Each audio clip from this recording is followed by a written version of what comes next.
Didukung oleh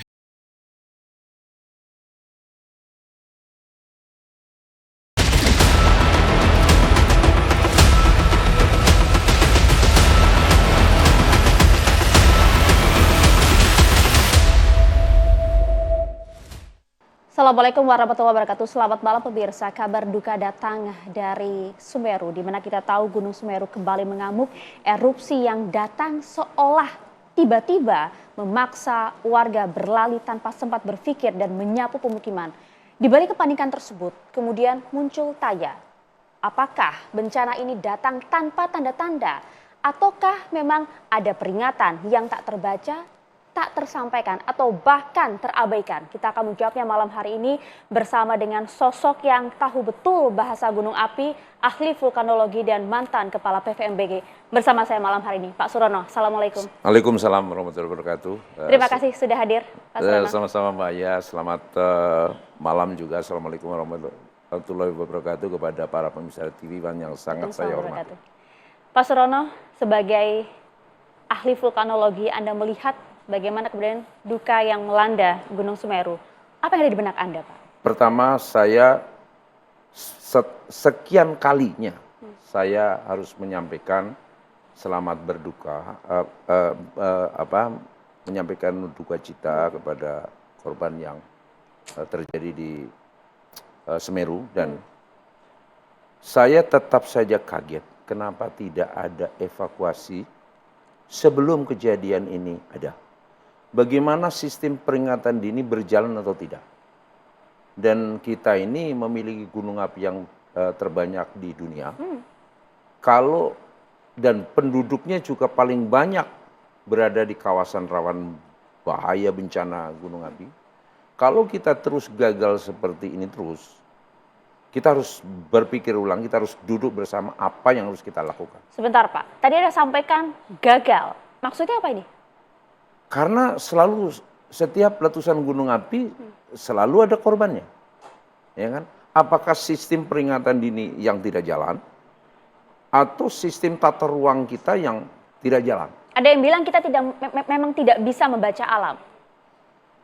Semua orang mengatakan seperti itu. Yang harus kita paksa itu kan kita ya. Alam kan sudah ada sebelum kita ada. Mereka memberikan tanda-tanda sebelum kita ada. Terus kita ada, kita hanya tamu. Ya kita wajibnya tamu itu yang harus tahu diri, mengerti tabiat yang punya rumah dong. Bukan yang punya rumah yang harus belajar tabiat tamunya yang akan datang. Tetapi kita sebagai tamu, kita yang harus tahu. Dan ilmu dan teknologi itulah jembatan yang paling sempurna untuk memahami plus minusnya, ya kan, kemauan tuan rumah, kelakuan tuan rumah, ya kan, andaikan kita datang. Ya. Teknologi ini yang kemudian hingga saat ini menjadi pengingat kita semua. Jembatannya. Untuk mengetahui, untuk mengetahui apa sih kemauan tuan rumah, andaikan kita ingin sesuatu. Ya, gelagat ya, aktivitasnya. Ya, itu. Artinya kan sebenarnya dari PVMBG juga sudah punya SOP yang cukup baik. Kita tahu bersama ada tingkatan level normal, kemudian waspada, siaga, hingga awas. Betul. Namun mengapa kemudian sinyal awas ini baru dibunyikan usai letusan, Pak? Itu pertanyaan publik. Ya, begini. Sebetulnya peringatan dini itu ada tahapan level 1 normal, 2 waspada, 3 siaga, 4 awas. Bahwa peringatan dini itu bukan untuk meramalkan kapan akan terjadi letusan gunung api dan berapa besar intensitas letusannya. Tetapi bahwa peringatan dini ini adalah suatu makna kita memberikan gelar itu kepada aktivitas gunung api aktivitasnya sedang seperti apa. Dan masyarakat di sekitarnya harus seperti apa. Misalnya pada saat siaga, misalnya masyarakat harus keluar dari kawasan rawan bencana 3. Pada saat awas, kosong semua rawan bencana 3, 2, 1. Nah itulah sebetulnya bahwa normal, waspada, siaga, dan awas adalah suatu hak gunung api yang harus kita berikan agar masyarakat yang punya hak, ya kan, tahu apa yang harus dilakukan. Pada saat siaga masyarakat harus berbuat apa, pada saat hak gunung api menyandang awas, masyarakat itu punya hak untuk mengetahui harus bagaimana. Jadi hak-hak itu yang diberikan pada peringatan dini. Tapi mengapa kita tidak melihat peringatan dini sebelum Gunung Semeru meletus? Begini, kalau misalnya kemarin kejadian Gunung Semeru itu adalah guguran, awan panas guguran, jadi suatu kubah yang gugur kemudian diikuti oleh awan panas, namanya awan panas guguran, memang sulit diprediksi karena guguran awan panas seringkali tidak ada kaitannya dengan aktivitas vulkanik. Tidak ada tanda-tandanya. Tidak ada tanda-tandanya. Tetapi bila kemarin itu kejadiannya karena letusan, itu harus dibangun oleh suatu aktivitas vulkanik yang bertahap, tidak tiba-tiba, ya kan? Bertahap. Misalnya tekanannya meningkat, dengan tanda-tanda gempanya meningkat, kemudian beri tanda-tanda gunungnya semakin membesar, atau temperatur air yang keluar dari tubuh Gunung Semeru itu semakin meningkat dan sebagainya. Atau mungkin seperti Semeru yang punya ciri khas sering meletus, jumlah letusan per harinya itu semakin meningkat. Artinya apa? Terjadi penambahan tekanan secara signifikan. Gitu. Itu kan harusnya yang memang sudah muncul, bisa dideteksi, bisa dibaca oleh teknologi tadi, alat, yang kemudian harus dibaca dan juga ditangkap oleh ahli dan menjadi sebuah peringatan. Betul. Nah, mungkin Anda memang tidak bertugas saat ini, tapi sebagai ahli vulkanologi, Pak, kami ingin penjelasan Anda, pencerahan lah ya, karena kami mendapatkan data, kami mungkin juga akan tampilkan di layar kaca, pemirsa. Jadi ada data yang menunjukkan aktivitas kegempaan di Gunung Semeru sejak bulan Oktober hingga November. Di sana terlihat jelas bagaimana kemudian peningkatan baik itu jumlah guguran maupun juga letusan maupun erupsi. Terlihat betul Bapak, pada tanggal 26 Oktober, itu sebenarnya Bapak, kalau kita lihat nih di layar kaca, aktivitas letusannya sudah cukup tinggi. Mengapa ini tidak menjadi tanda dibunyikannya peringatan dini, Pak? Nah ini, karena saya bukan pelakunya ya, kalau saya nggak tahu ini datanya. Apa yang bisa dibaca dari sini? Iya, kalau semoga ini datanya memang resmi dari vulkanologi. Karena sekarang informasi itu bisa bertebaran begitu saja. Semoga ini datanya yang benar. Nah, memang kalau kita lihat ya, mulai Oktober itu ada peningkatan jumlah gempa letusan ya, yang signifikan, bukan lagi bertahap, meningkat tajam. Ya, tajam gitu kan. Artinya apa? Kalau jumlah letusannya itu bertambah banyak, artinya tekanan di dalam tubuh Gunung Gunung Semeru juga meningkat, gitu kan. Dan ini terus meningkat jumlahnya kan, jumlah letusan per harinya. Artinya pembangunan tekanan di dalam tubuh Gunung Semeru ini semakin lama semakin tinggi. Dan potensi ada terjadi letusan itu sangat tinggi. Misalnya ya kan, misalnya dengan peningkatan kegiatan seperti ini ya kan, pada suatu waktu saya nyatakan awas. Kalau kalau waktu saya menjadi petugas. Ini kan tanggalnya kan tanggal 26 Oktober nih, sudah mulai cukup tinggi, bahkan kemudian semakin tinggi lagi pada tanggal 6 November. Pada saat itu, apa yang harus dilakukan? Paling tidak di 6 November itu saya nyatakan, misalnya saya, ini misalnya, saya mungkin sudah sampai siaga. Kalau masih tetap naik lagi, tidak ada tawaran lagi bagi saya akan awas. Misalnya saya awas, artinya ada pengungsian kan? Betul. Ya kan? Misalnya sudah awas, sudah saya ungsikan, tidak terjadi letusan, selamat kok masyarakat itu. Oke? Nggak ada yang salah juga? Nggak ada yang salah. Misalnya sudah saya ungsikan, kemudian disusur letusan, selamat juga kok. Jadi tawaran saya, zaman saya memegang peran di sini, ada zero tolerance for safe life. Ya kan? Artinya apa? Saya tancap suatu risiko tertinggi karena nyawa ini. Tidak ada kompromi. Jika terjadi letusan, orang harus selamat. Jika tidak terjadi letusan, lebih selamat lagi. Ya kan? Itulah risiko yang harus disandang bagi masyarakat, mohon maaf, yang bertempat tinggal, beraktivitas di sekitar gunung api, utamanya adalah mereka yang ada di kawasan rawan bencana. Oke, kalau ini kan mungkin tanda-tanda yang sebenarnya harusnya bisa dibaca melalui teknologi dan ditangkap oleh ahli dan disampaikan, dibunyikan. Tapi ada tidak sebenarnya dari tanda-tanda meletusnya Gunung Semeru tersebut yang bisa dilihat secara kasat mata? Mungkin hanya letusannya ya, letusan itu pun Gunung Semeru kadang-kadang kan tidak terlihat kecuali kalau mungkin jam 3 pagi, jam 4 pagi, selain itu tertutup kabut ya.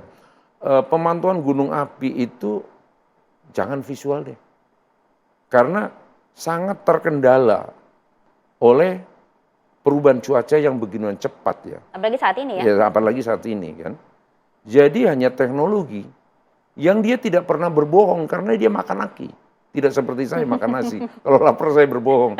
Kecuali akhirnya dicuri orang baru dia mulai kacau itu kan. Nah, itu kan alat hanya sebagai tool saja. Mencoba menjembatani antara kemauan saya memahami tuan rumah.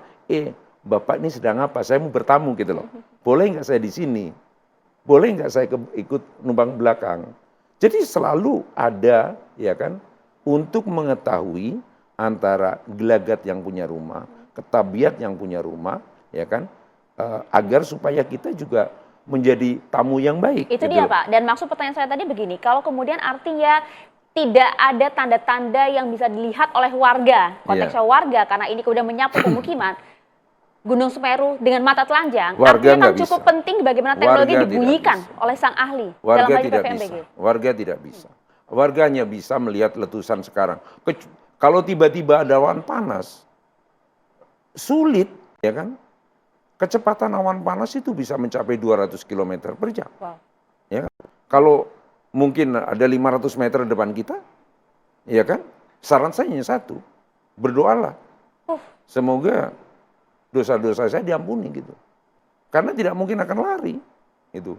Dan kecepatan dengan 200-300 km per jam tergantung dari lerengnya, temperaturnya juga sangat tinggi. Bisa sampai 400 derajat Celcius.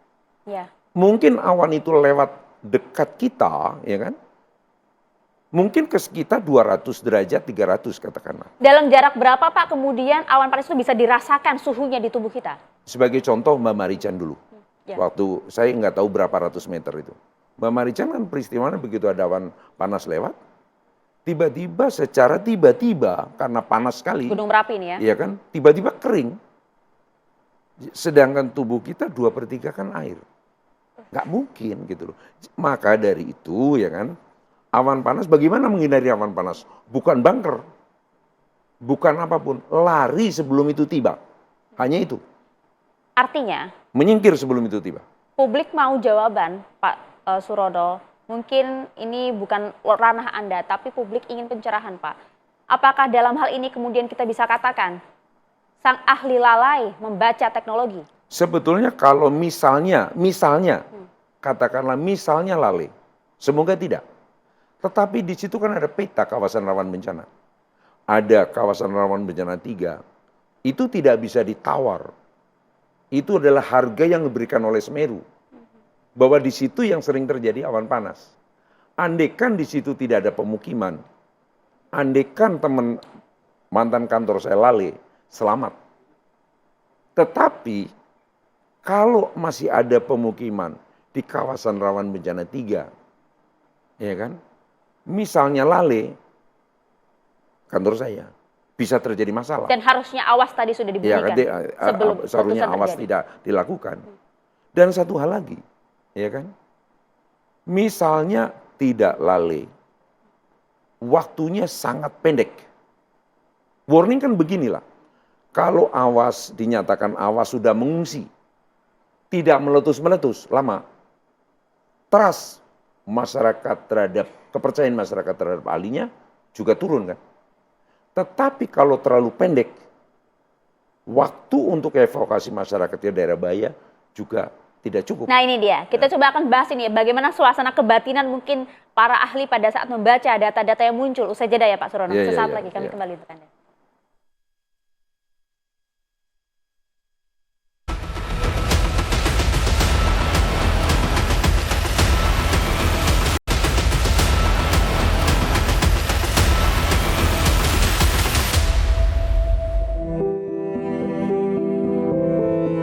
bencana awan panas, guguran, dan banjir lahar Gunung Semeru di Lumajang, Jawa Timur menyisakan duka mendalam bagi warga terdampak. Salah satunya Indawati Ningsi, seorang buruh pabrik kayu yang harus menghadapi kenyataan rumahnya telah terkubur material vulkanik. Beginilah kondisi rumah Indawati di Dusun Gumukmas, Desa Supit, Urang, Kecamatan Pronojiwo, Lumajang. Indah sama sekali tidak menyangka jika rumahnya bakal terdampak erupsi Gunung Semeru. Sebab selama ini lokasi tempat tinggalnya sejak ia dilahirkan tidak masuk dalam kawasan zona merah, sehingga dianggap aman dari ancaman bencana erupsi Gunung Semeru. Namun melihat kondisi saat ini, Indah siap direlokasi. Indah berharap pemerintah segera membantu proses pembersihan endapan material vulkanik. Si kerusakan rumahnya seperti apa ini, Pak? Ya kalau barang masih utuh Pak, tapi kalau di depan ya seperti ini. Kondisinya di dalam juga banyak lumpur. Hanafi, warga Sumberwulu, Kecamatan Candipuro, Lumajang, Jawa Timur, mengaku resah dan khawatir menjadi korban terjangan lahar dan awan panas Semeru. Rumah Hanafi hanya berjarak 17 km dari Semeru dan 500 meter dari tepi sungai aliran lahar. Syukuran, jadi kami langsung bersama dengan masyarakat sekitar itu keluar dari rumah, tapi tidak dengan cara yang panik ya, artinya kita lihat kondisinya seperti itu, terus kami langsung mengungsi ya, artian mengungsi itu keluar dari rumah kami mencari tempat yang aman.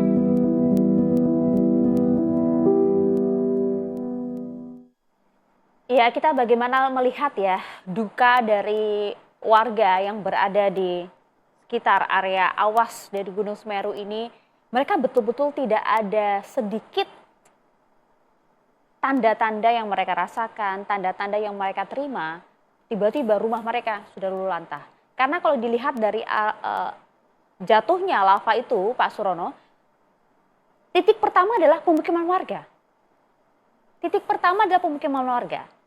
Artinya kan lagi-lagi Pak, harusnya kan ada peringatan yang bisa disampaikan agar warga nggak was-was lagi gitu Pak.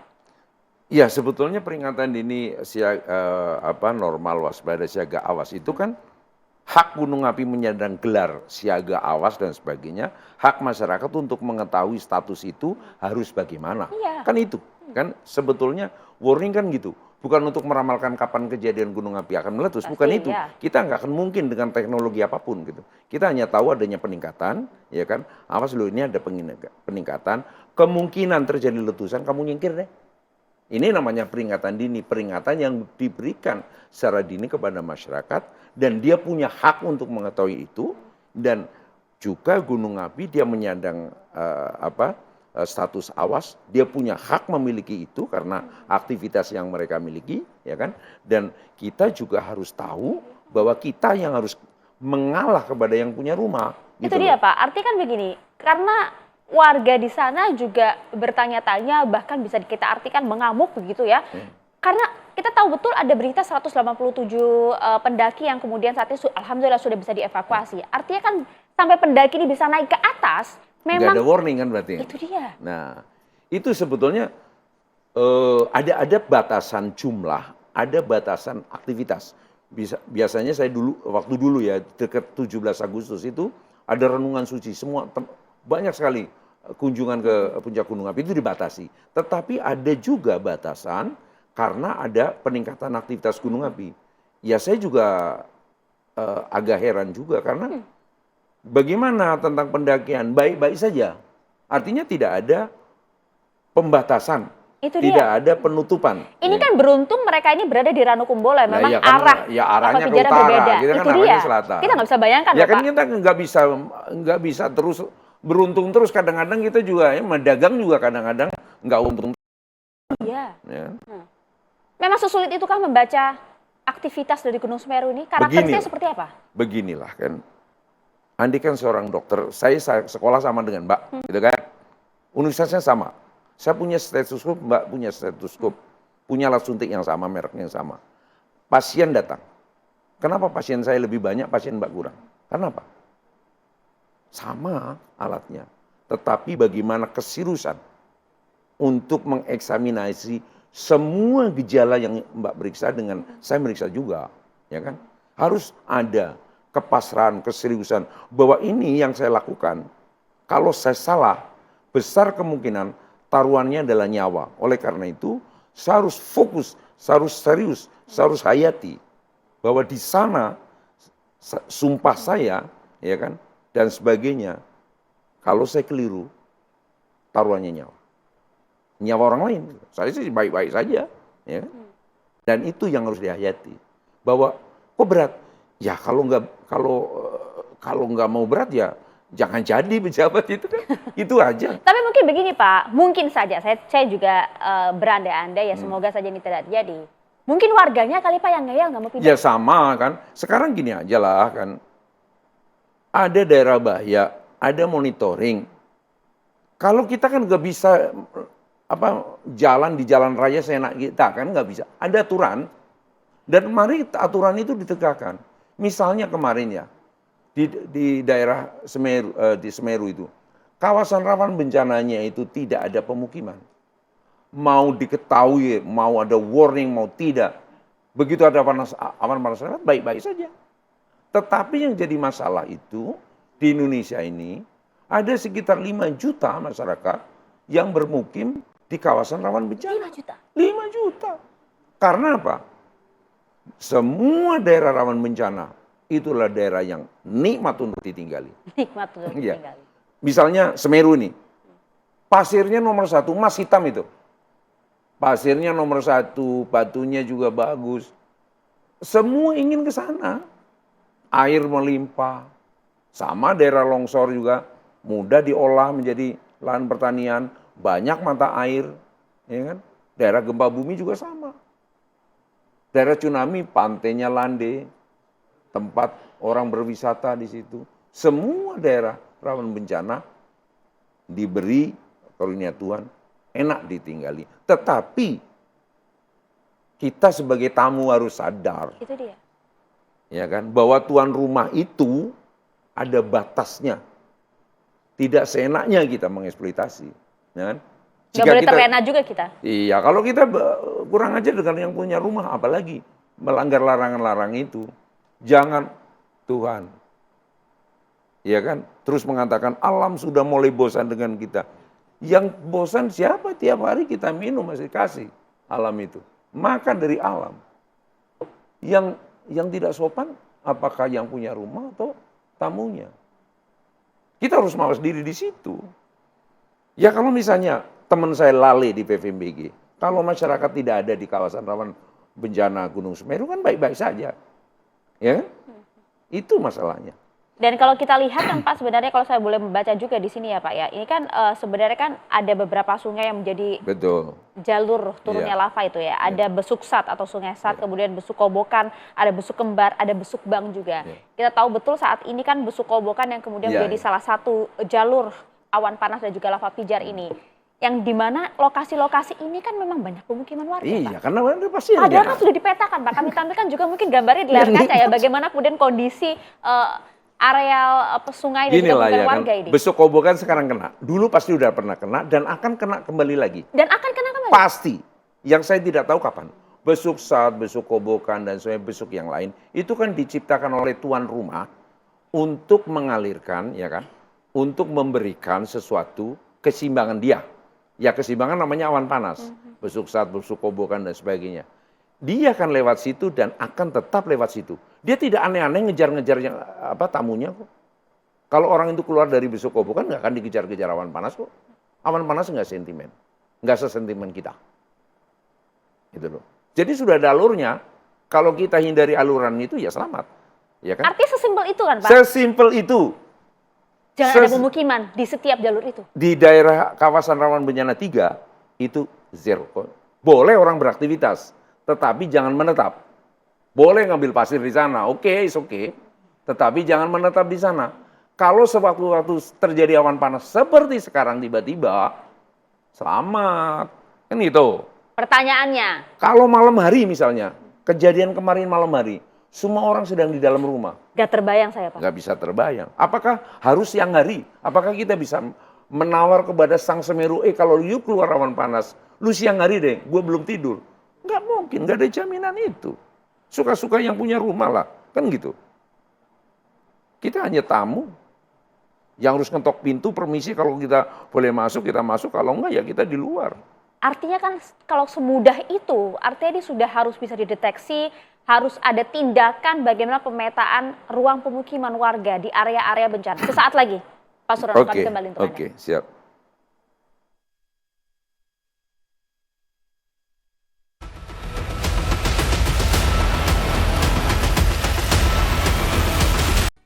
Ya, kita lihat bersama bagaimana tadi awan panas begitu cepat ya Pak ya, tiba di jembatan Besuk Kobokan tersebut, berapa dekat ya dengan warga. Saat ini Gunung Semeru berada di level awas atau level tingkat tinggi, level 4. Apa yang harus dilakukan Pak, baik itu pemerintah dan juga warga di sana? Ya cepat-cepat saja dipahami itu rekamannya gitu kan, apakah masih ada letusan susulan atau tidak. Dan kalau misalnya ada letusan susulannya tentunya harus ada antisipasi di kawasan-kawasan rawan bencana gitu ya. Ya, kemudian juga yang harus digelar lagi kan, mereka ternyata masih ada pemukiman yang dilanda awan panas. Ya kan? Artinya kan apa ya? Kalau warning gagal, risiko terjadi bencana sangat tinggi karena mereka ada di kawasan rawan bencana, ya kan? Yang paling safe adalah bagaimana memanage kawasan rawan bencana 3. Mereka nggak ada di daerah merah, ya kan? Tetapi boleh beraktivitas. Ini hanya tawaran alam itu tidak bisa nggak bisa kita tawar, ya kan? Itu yang punya rumah. Ya. Anda tidak boleh di sini, misalnya, ya harus kita keluar gitu. Nggak kita maksa gitu loh. Kita hanya tamu gitu. Dan yang merah itu bukan bikinan para ahli gunung api, bukan. Tanda waspada, tanda ya kan? awas itu ya. Ada tanda-tanda yang secara ilmiah itu memang daerahnya merah. Maunya Semeru itu seperti itu yang diterjemahkan oleh ahlinya. Ya, tapi kan sekarang kita lihat Pak, di tanda-tanda di kawasan-kawasan merah yang waspada awas ini kan masih banyak pemukiman di sana. Dan saya tahu betul para ahli tahu juga pasti paham juga seperti apa Mbah Rono sampaikan. Ya, tapi mengapa hingga saat ini masih ada saja pemukiman di sana? Yes. Apa sih Pak kendalanya? Sebetulnya ya saya dulu dengan teman-teman itu ya menyelesaikan peta kawasan rawan bencana gunung api, gempa bumi, tanah longsor itu berharap ya peta-peta itu digunakan sebagai data dasar dalam penataan ruang. Tapi penataan ruang yang punya unsur paksa gitu loh. Itu tahun berapa itu Pak? Anda membuat peta saya itu? Tahun 2010 udah selesai itu barang itu. Sudah ya, ada? Udah ada itu barang. Ya kan? Tinggal sekarang mau atau tidak kan? Dan kita kan nggak bisa secara saintis itu kan seperti himbauan yang ada di tulisan rokok mengganggu janin sampai impoten segala macam kan. Ya kan kalau Anda ngerokok kan salah Anda sendiri. Nah itu seharusnya peta-peta itu sebagai data dasar oleh pemerintah daerah untuk menata ruang. Anda nggak Pemerintahnya tahu nggak data ini? Ya tahulah pasti. Pasti tahulah, ya kan. Cuman masalahnya, ya kan, masyarakat misalnya nggak mau karena ya itu tadi daerah rawan bencana itu seperti uang logam, satu kesatuan punya sisi berbeda. Satu itu betul-betul nominalnya, ya kan? Dia berkah bagi mereka, pasir kayak tadi kan, ya batu dan sebagainya. Tapi sisi lain ancaman bahayanya, ya kan? Ini yang harus masyarakat ketahui. Bukan mereka tidak boleh di situ bukan untuk kesenangan Pemdanya, bukan kelegaan para ahlinya, tetapi untuk keselamatan Anda gitu loh. Itu yang harus dipahami. Pada saat Anda menjabat, Anda tentu pernah berbincang dengan warga Semeru. Iya, pernah lah. Pernah. Ya harus terus-menerus dilakukan. Karena sebenarnya subjek bencana itu bukan saya. Bukan TV One. TV One hanya menyebarkan informasi. Karena informasi itu adalah dasar dari suatu bisnis dalam arti luas. Tetapi subjek dari bencana adalah masyarakat yang ada di sana. Itu yang harus diberi pemahaman bahwa Anda hanya tamu yang tidak bisa memaksa tuan rumah untuk mengikuti kehendak Anda. Itu. Karena mungkin mereka berpikir Pak, akan kemana ya? Ya kan harus ada solusi. Pemerintah harus hadir di sana. Ada unsur paksa kalau Anda ingin selamat. Unsur kan? paksa? Unsur paksa dong. Karena kalau misalnya tata ruang tidak ada aturan, ya seperti himbauan yang ada di bungkus rokok, merokok mengganggu janin, impoten dan sebagainya. Ngerokok silakan, nggak ngerokok silakan. Kan sama dengan seperti itu, ya kan? Harus punya unsur pasal yang mengikat. Anda tinggal di situ, Anda harus tahu bermasalah. resikonya. Bermasalah dengan hukum. Untuk apa? Ancaman itu untuk Anda selamat gitu loh. Unsur paksanya untuk Anda selamat, bukan untuk kesewenangan pemerintah. Karakteristik dari warga Semeru seperti apa sih Pak? Gimana? Karakteristik dari warga Semeru seperti apa? Saya nggak tahu. Ya warga Semeru yang tidak lebih tidak kurang ya samalah dengan kita gini. Tentunya di sana bagaimana lah pemerintah harus hadir, ya kan? Harus hadir demi keselamatan masyarakat. Ya memang Semeru tidak setiap hari meletus, betul. Ya kan, betul. Tetapi begitu Anda kena, yang lain juga ikut ribut gitu loh. Ya kan? Dan kemudian ada kecelakaan dan sebagainya, pemerintah daerahnya juga ikut bingung gitu. Gitu loh. Jadi bagaimana semua enak gitu kan. Semerunya juga enak memberikan rezeki baru, memberikan emas hitam baru, masyarakat juga selamat. Mari kita hormati yang punya rumah. Oh, inilah jalur dia membuang awan panas. Karena Jangan jalur-jalur di situ. jalur-jalur ini juga suatu saat akan kembali Pasti akan terjadi. Dan semua orang tahu lah itu. Ya kan? Cuman masalahnya kan orang kepingin deket tuh dengan rezekinya. Kan sekarang udah ada unsur transportasi lah kan. Enak sekarang. Motor banyak lah. Tidak seperti dulu, seperti jalan kaki kan. Jauh dari tempat kerja itu sulit. Kalau sekarang kan kagak. Jadi bagaimana caranya sekarang. Kemarin kan udah relokasi nih. Waktu masih presidennya Pak Jokowi kan. Dari Besukobokan. Itu semuanya kita teriaknya juga. Sejak dari dulu itu. Teman-teman vulkanologi itu. Nah, andai kan sekarang masih ada yang kena. Ya relokasi aja. Kalau menurut saya. Karena apa? Pasti akan kena lagi kok kemudian hari. Saya hanya tidak tahu kapannya. Tapi pasti akan kena. Gitu loh. Dan itu relokasi permanen betul-betul di area-area yang sudah merah tentunya itu. harus dicari juga daerah yang aman gitu. Ya jangan jauh dari tempat rezeki dia. Misalnya dia sering ngambil pasir batu di Besukobokan, jangan jauh dari situ. Tapi boleh ngambil sesuatu di Besukobokan, tapi jangan deket-deket dong. Anda di tempat yang aman saja. Gitu. Warga ini sebenarnya sudah paham kan Pak akan resiko? Kalau sudah paham lah, pasti. Sosialisasi sudah pasti dilakukan. Ya pastilah. Ya kan? Saya yakin masyarakat sekitar Semeru itu cerdas-cerdas dan paham. Sekarang bagaimana negonya ya? Ya win-win solution antara warga dengan pemerintah gitu ya. Gampang diomongkan, tapi susah dilaksanakan. Ya, saya tahu itu, saya paham itu, ya kan? Anda pernah berada di posisi Iya, itu? saya dari dulu itu, Iya. ya kan? Di Semeru ya kayak gitulah gitu ya. Bagaimana caranya masyarakat tidak dirugikan, pemerintah daerah bisa memberikan rasa aman kepada masyarakat, gitu kan? Itulah kehadiran pemerintah kan. Itulah dia menjadi kepala daerah yang dipilih oleh masyarakatnya kan untuk melindungi Kita nggak mau melihat lagi banyak korban kemudian akibat letusan. Iyalah, korban jiwa maupun harta benda, apalagi korban jiwa janganlah. Jangan sampai korban jiwa lagi. Sudah berkali-kali, kita udah belajar udah berkali-kali tentang letusan gunung api. Masa sih kita nggak cerdas-cerdas gitu loh. Sapi aja tahu ada gunung api meletus mereka lari kok. Apalagi kita manusia kan gitu. Dengan alat teknologi dan sebagainya. Sekolahnya sampai terdoktor-doktor gitu kan. Pasti tahu lah. Gitu. Itu dia, khawatirnya kan kembali lagi adanya letusan susulan. Kalau Anda melihat Kalau ini, yang pertama bagaimana gini, kemudian ada gejalanya? endapan awan panas nih di Besukobokan nih. Masyarakat harus hati-hati nih. Musim hujan. Bila Ya. tiba-tiba terjadi musim hujan, air yang hujan, ini kan masih panas.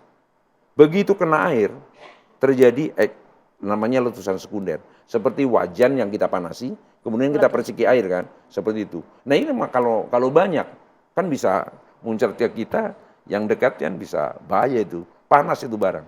Dan pernah terjadi eksiden sampai meninggal di Merapi tahun 2010. Ya. Hal seperti itu gali, fush. Ya. Nah itu jangan, masih panas. Ya kadang-kadang ya, kalau dilarang kadang-kadang coba sih kan. Itu dia, khawatirnya malah seperti itu Pak. Artinya Kasih kan air, dia fush gitu. masih akan mungkin adanya letusan susulan.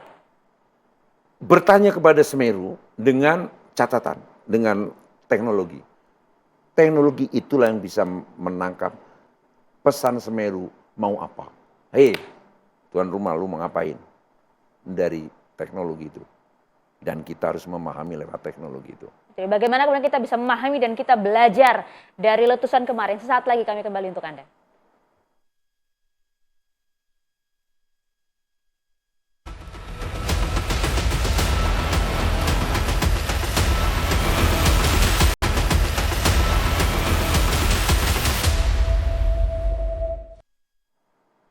Ya, Anda kembali lagi di One on One, pemirsa, masih bersama saya saat ini ada ahli vulkanologi, ada Mbah Rono bersama kami. Mbah, Siap. kalau sudah begini, apa yang harus kita pelajari, Mbah? Apa Yes. yang harus kita pahami dari Sang Semeru? Biasanya kalau bencana itu kalau setelah terjadi pasti cari kambing hitam gitu kan. Udahlah, oke, mari kita bicara apa yang harus lakukan. Itu peta kawasan rawan bencana letusan Gunung Semeru itu ada. Mari kita hormati itu.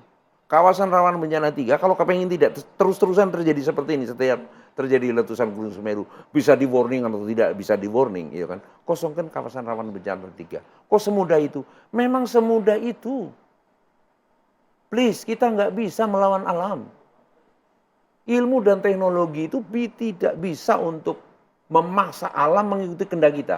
Kalau toh mungkin berhasil, respon alam akan menjadi luar biasa.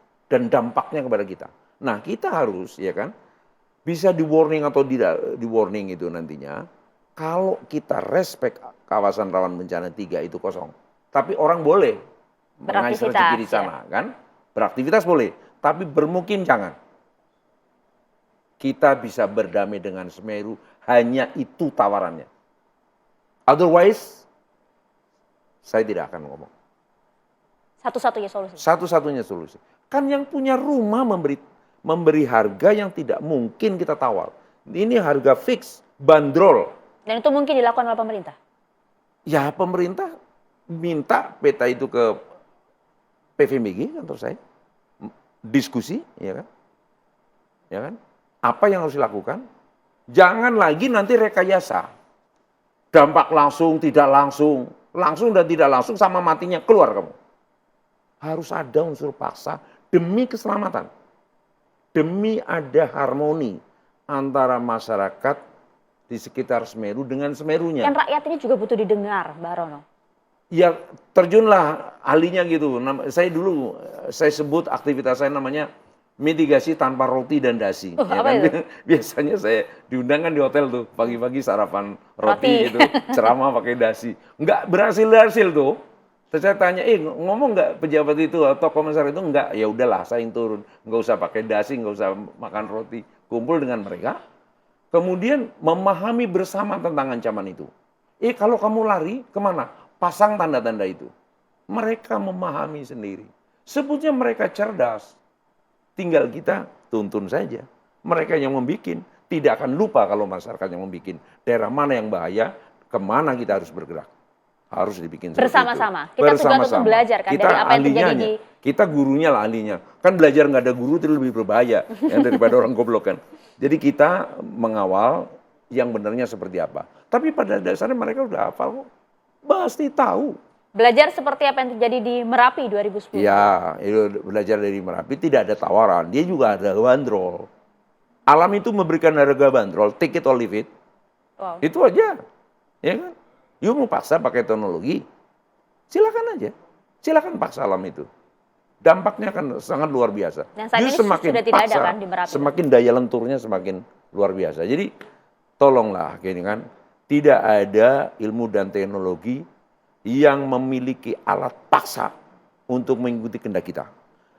Ilmu dan teknologi hanya untuk menselaraskan antara kehendak alam dengan kehendak kita. Itu saja. Kita misalnya mau bangun gedung nih. Ilmu dan teknologi menyatakan, daerah ini rawan gempa seperti ini. Ya, gedungnya fondasinya harus begini. Kan itu penyelarasan, bukan pemaksaan gitu loh. Jadi jangan. Saya tidak mau pindah. Loh, daerah ini bahaya. Ya karena area terdampak saat Kalau ini nggak mungkin ditolong, saja juga terjadi ya, suatu hari nanti. Pasti yang sekarang terjadi pasti akan terjadi. Terus kemudian nggak pindah. No debat, relokasi. Ya, no debat. Dia Semeru itu memberikan. Semoga pemerintah bandrol, mendengar ya Bang hari ini. Harga bandrol itu. Please, jangan ditawar. Nggak ada bahaya langsung, bahaya tidak langsung. Jangan. Bahaya ya bahaya. Gitu loh. Jangan. Bandrol itu. Hati-hati. Ya Anda nggak mau pergi. Tetapi kalau ada apa-apa kan bikin repot orang lain. Kan gitu. Memang dibiarkan. Kalau lu nggak pergi. Itu dia, masyarakat yang masih susah diberitahu ini loh Bang. Lah Gimana, ya, Mbak? please lah. Itu makanya kita itu manusia yang gitu kan ya. Bahwa alam itu mempunyai harga bandrol. Dari sang pencipta itu seperti itu. Kita yang harus mengikuti. Bukan kita ingin, saya maunya di sini. Nggak mau tahu kamu. Kan nggak nggak bisa begitu.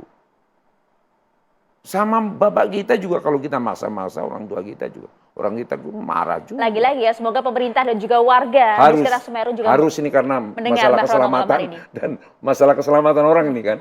Harus itu. Nggak ada rumusnya mudah-mudahan. Kalau kepingin selamat itu. Nggak ada rumus ya? Nggak ada. Nggak ada Karena rumusnya. Semeru hanya memberikan harga bandrol. Saat ini, Mbak Rono, kalau kita melihat bagaimana aktivitas vulkanologi dan juga aktivitas vulkanik di sejumlah gunung Merapi saat ini, daerah mana saja yang harus waspadai? Gunung apa yang harus waspadai saat ini, Mbak Rono? Ya sekarang ya Semeru itu udah pastilah gitu kan. Ontran-ontran Semeru itu ya seperti itulah, ya kan. Kemudian Merapi.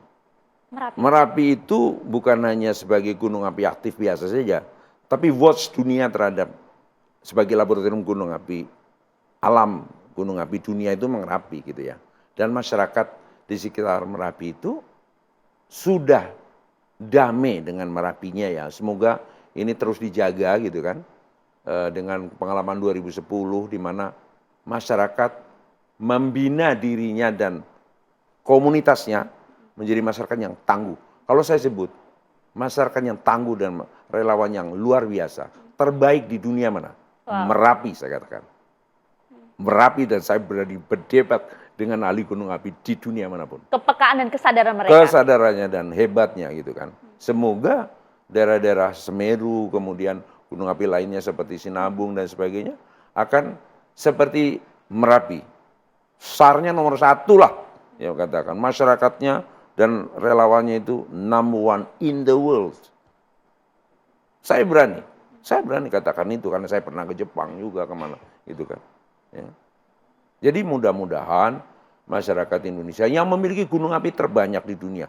Gunung api adalah berkah bagi masyarakat Indonesia. Betul, kesuburan. Kalau nggak ada gunung api, ini Jawa ini karang aja. Nggak ada kesuburan, nggak ada air. Gedung megah seperti TV One ini dari mana? Batu dan pasir dari mana? Salah satunya dari gunung api. Keindahan ada di gunung api. Itu puncak itu nggak ada salak sama gede, nggak ada apa-apanya itu. Loh iya benar. Ya, ya.